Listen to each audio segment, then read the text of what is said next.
ભુજના મિર્ઝાપર ગામના survey number 3-1ના જમીનમાં પ્લોટ ધરાવતા પ્લોટ ધારકોને ભાડા દ્વારા નોટિસો પાઠવવામાં આવતા આજે આ પ્લોટ ધારકોએ ન્યાયની માગણી સાથે જિલ્લા કલેક્ટરને રજૂઆત કરી હતી। ખાસ કરીને આ પ્લોટ ધારકોએ અરજીમાં જણાવ્યું હતું કે તેઓ તેમના માલિકીના પ્લોટ પર જરૂરી બાંધકામ કરીને ધંધો રોજગાર મેળવી રહ્યા છે। આ ઉપરાંત સ્થાનિકે બાંધકામ સમયે ભાડાની રચના થઈ ન હતી તેમજ નિયમો પણ નહોતા, જેથી ગ્રામ પંચાયતની પરવાનગી લઈને તેમણે બાંધકામ કરેલ છે। ત્યારે રાજકીય ખટપટના ભાગરૂપે કેટલાક લોકો દ્વારા ભાડામાં અરજી કરીને તેમને પરેશાન કરવાનું શરૂ કરવામાં આવેલ છે।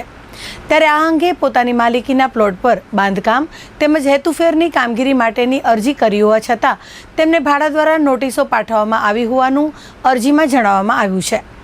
આ અંગે તેમણે કલેક્ટર કચેરીમાં અરજી કરી હતી। મારું નામ ચંદ્રસિંહ વાલજી ગઢવી। અમારે મિર્ઝાપર પ્લોટ ધારકો બધા ભેગા થઈ અમને નોટિસ આવેલી, કલેક્ટર મળેલ અને કલેક્ટર સાહેબે અમને સારો રિસ્પોન્સ આપેલ છે। જે સીલ કરવાની નોટિસ આપવામાં આવી હતી, અમને બધાને પ્લોટ ધારકોને સીલ કરવાની આપવામાં આવી હતી, એ અમે કલેક્ટર સાહેબને રૂબરૂ મળ્યા, અમને રિસ્પોન્સ સારો આપેલ છે।